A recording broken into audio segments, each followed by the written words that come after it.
Hey there everybody, it's Mike DeLisio with another Dice Tower Daily Unboxing. Today we're going to be taking a look at the newest addition to the Call to Adventure game. This is coming from the series of books by Brandon Sanderson, the Stormlight Archive.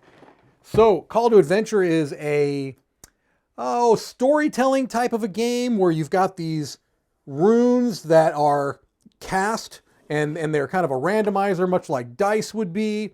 And so what you're doing is kind of telling the story of a particular character. And this is in the official board game of the Stormlight Archive, Brandon Sanderson's epic fantasy series, using the system that was begun in Call to Adventure. So we'll take a look at some of this artwork, and if you are a fan of the series, some of it may appear familiar to you.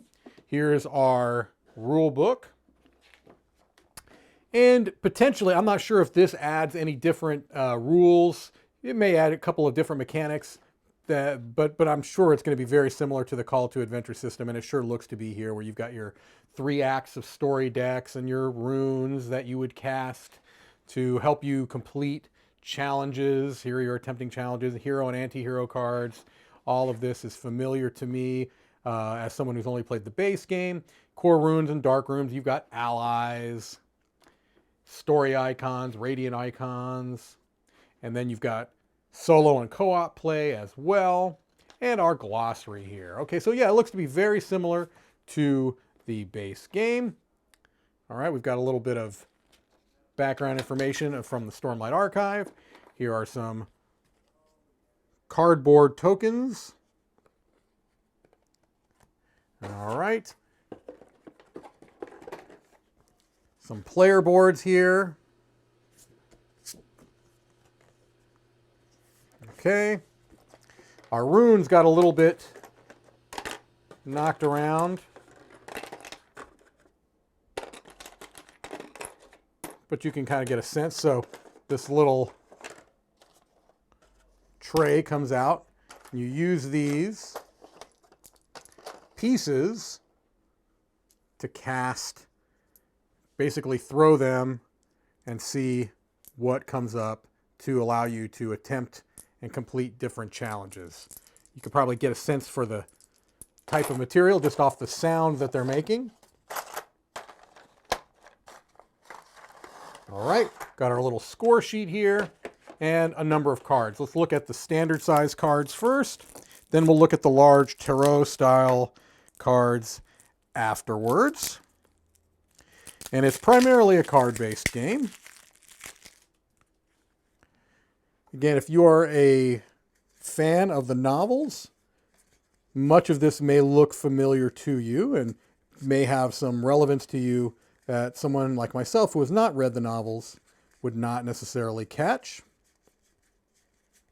But the art is nice, in my opinion.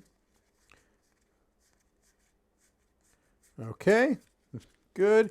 Let's take a look at these larger cards. You have even more opportunity to show off some art. Consumed by Hatred, that's a dark card.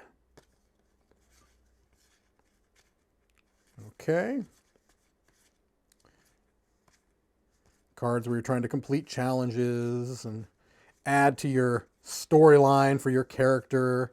To tell a unique story by the end of the game, you can kind of go through all your cards and it will basically tell the story of your game.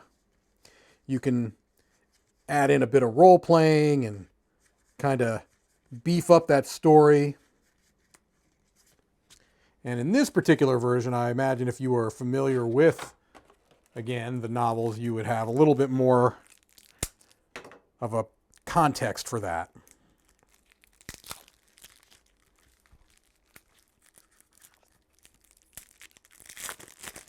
All right. These.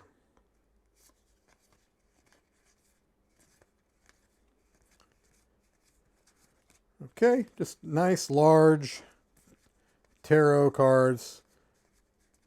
Impressive art.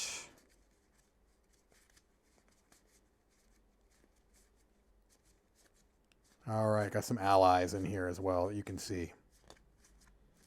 All right, well, I think that gives us a pretty good idea of what you'll find inside the box of Call to Adventure, the Stormlight Archive. Thank you for watching another Dice Tower Daily Unboxing.